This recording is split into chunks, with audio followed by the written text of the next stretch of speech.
ನಿಮ್ಮೆಲ್ಲರಿಗೂ ಕುಶಾಲ್ ಕನ್ನಡ ಯೂಟ್ಯೂಬ್ ಚಾನಲ್ಗೆ ಸ್ವಾಗತ. 6ನೇ ತರಗತಿಯ 10ನೇ ಪದ್ಯ ಬಂದು ಮಂಗಳ ಗ್ರಹದಲ್ಲಿ ಪುಟ್ಟಿ. ಕವಿ ಬಂದು CM ಗೋವಿಂದ ರೆಡ್ಡಿಯವರು. ಕವಿ ಪರಿಚಯವನ್ನು ನಾವು ತಿಳಿದುಕೊಳ್ಳೋಣ.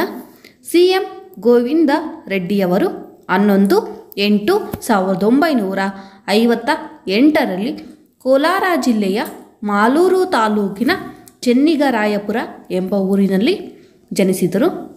ಪ್ರಸ್ತುತ ಇವರು ಬೆಂಗಳೂರಿನ ಕಾಡುಗೋಡಿಯ ಸರ್ಕಾರಿ ಪ್ರಥಮ ದರ್ಜೆ ಕಾಲೇಜಿನಲ್ಲಿ ಕನ್ನಡ ಸಹ ಪ್ರಾಧ್ಯಾಪಕರಾಗಿ ಕಾರ್ಯನಿರ್ವಹಿಸುತ್ತಾರೆ. ಮಕ್ಕಳ ಸಾಹಿತ್ಯ ರಚನೆಯಲ್ಲಿ ವಿಶೇಷ ಆಸಕ್ತಿ ಹೊಂದಿದ ಇವರು ಬಣ್ಣದ ಚಿಟ್ಟೆ, ಮಕ್ಕಳ ಮಂದಾರ, ಪದ್ಯ ಹೇಳುವ ಮರ ಮೊದಲಾದ ಕೃತಿಗಳನ್ನು ರಚಿಸಿದ್ದಾರೆ. ಇವರಿಗೆ ಪೆರ್ಲಾ ಕಾವ್ಯ ಪ್ರಶಸ್ತಿ, ಶಿಶು ಸಂಗಮೇಶ ದತ್ತಿ ಬಹುಮಾನ, ಕರ್ನಾಟಕ ಸಾಹಿತ್ಯ ಅಕಾಡೆಮಿ ಪ್ರಶಸ್ತಿ ಸೇರಿದಂತೆ ವಿವಿಧ ಬಹುಮಾನಗಳು ದೊರೆತಿವೆ. ಪ್ರಸ್ತುತ ಪದ್ಯವನ್ನು ಮಕ್ಕಳ ಮಂದಾರ ಎಂಬ ಕೃತಿಯಿಂದ ಆಯ್ಕೆ ಮಾಡಿಕೊಳ್ಳಲಾಗಿದೆ. ಕವಿ ಬಂದು CM ಗೋವಿಂದ ರೆಡ್ಡಿಯವರು. ಇವರ ಕಾಲ ಬಂದು 11/8/1958. ಇವರು ಎಲ್ಲಿ ಜನಿಸಿದ್ರು ಅಂದರೆ ಕೋಲಾರ ಜಿಲ್ಲೆಯ ಮಾಲೂರು ತಾಲೂಕಿನ ಚೆನ್ನಿಗರಾಯಪುರದಲ್ಲಿ ಜನಿಸಿದ್ರು.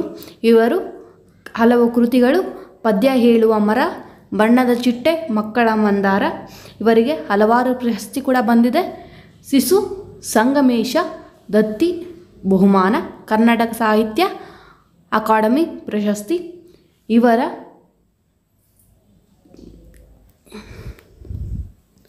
ಮಂಗಳ ಗ್ರಹದಲ್ಲಿ ಪುಟ್ಟಿ ಎಂಬ ಪದ್ಯ ಭಾಗವನ್ನು, ಪ್ರಸ್ತುತ ಪದ್ಯವನ್ನು ಮಕ್ಕಳ ಮಂದಾರ ಎಂಬ ಕೃತಿಯಿಂದ ಆಯ್ದುಕೊಳ್ಳಲಾಗಿದೆ.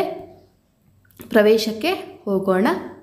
ಮಕ್ಕಳ ಮನಸ್ಸಿನಲ್ಲಿ ಕುತೂಹಲಭರಿತ ಪ್ರಶ್ನೆಗಳು ಹುಟ್ಟುತ್ತವೆ. ಮಕ್ಕಳ ಮನಸ್ಸಲ್ಲಿ ಏನೋ ಕುತೂಹಲವಾದಂಥ ಪ್ರಶ್ನೆಗಳು ಹುಟ್ಟುತ್ತೆ.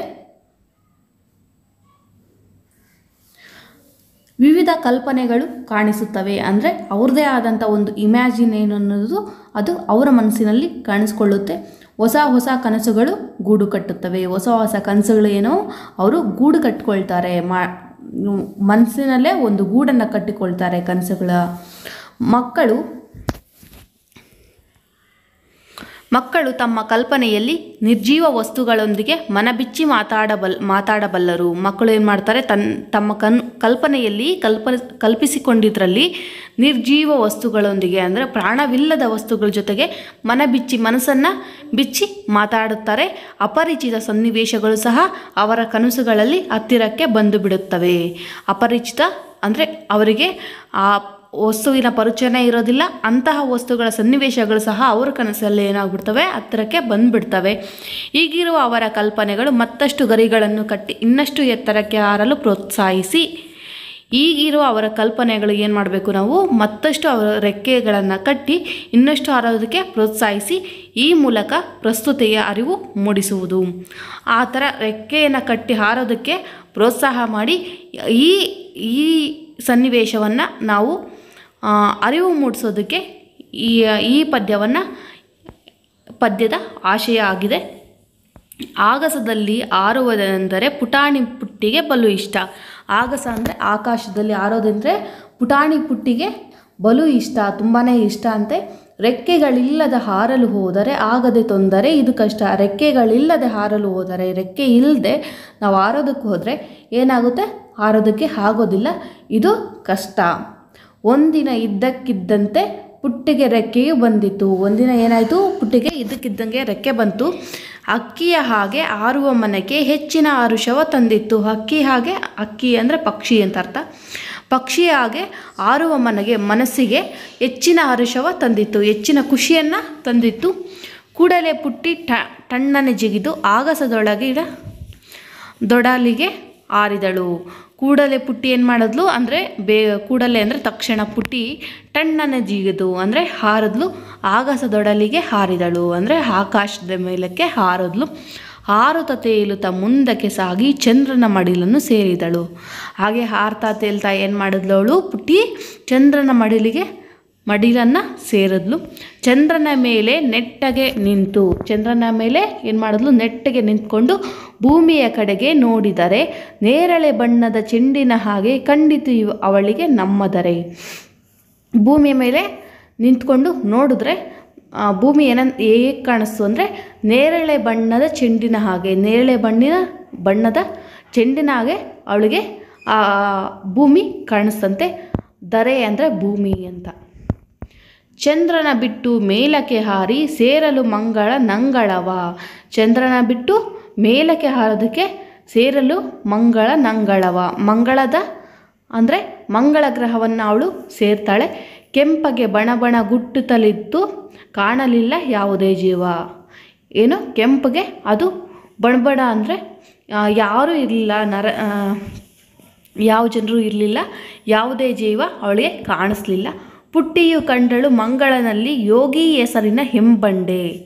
ಅಂದರೆ ಪುಟ್ಟಿ ಕಾಣ್ತಾಳೆ, ಯೋಗಿ ಎಂಬ ಹೆಸರಿನ ಹೆಬ್ಬಂಡೆ ಅಂದರೆ ಒಂದು ಬಂಡೆಯನ್ನು ಕಾಣ್ತಾಳೆ. ಒಡನೆ ಕೇಳಿದಳು, ಕೆಂಪು ಬಂಡೆಯನ್ನು ನೀನು ಹೇಗೆ ಇಲ್ಲಿಗೆ ಬಂದೆ? ಹೇಳ್ತಾಳೆ ಒಡನೆ ಕೇಳಿದಳು ಅಂದರೆ ತಕ್ಷಣ ಕೇಳ್ತಾಳೆ, ಕೆಂಪು ಬಂಡೆಯನ್ನು ನೀನು ಹೇಗೆ ಇಲ್ಲಿಗೆ ತಂದೆ? ಕೆಂಪು ಬಂಡೆಯನ್ನು ನೀನು ಹೇಗೆ ಇಲ್ಲಿಗೆ ತಂದೆ ಅಂತ ಇಲ್ಲಿಗೆ ಬಂದೆ ಅಂತ ಕೇಳ್ತಾಳೆ.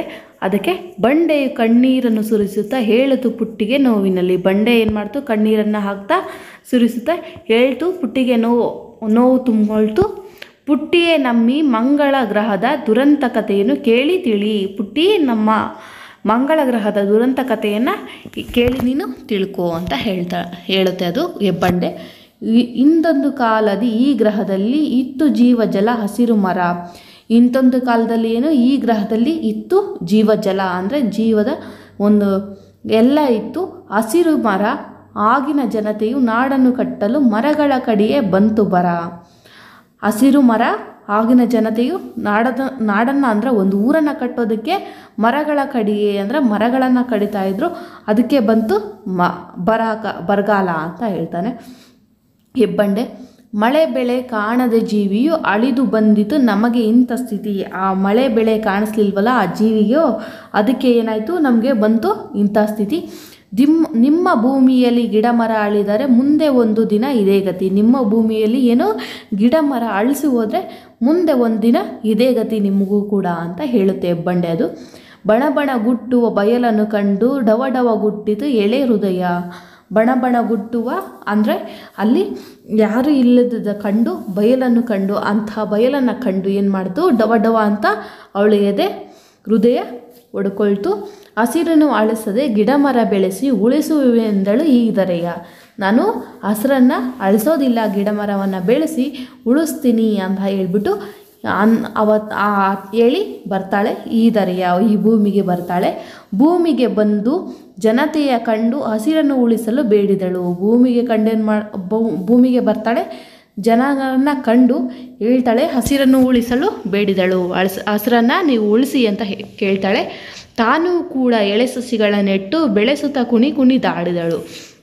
ಅವಳು ಕೂಡ ಗಿಡ ಸಸಿಗಳನ್ನು ನೆಟ್ಟು ಬೆಳೆಸುತ್ತಾ ಕುಣಿದಾಡಿದಳು, ಖುಷಿಪಟ್ಲು ಅಂತ ಈ ಪದ್ಯದ ಅರ್ಥ. ಅಂದರೆ ನಾವು ಯಾವುದೇ ಕಾರಣಕ್ಕೂ ಹಸಿರನ್ನು ನಾಶ ಮಾಡಬಾರ್ದು, ಮರವನ್ನು ಕಡಿಬಾರ್ದು.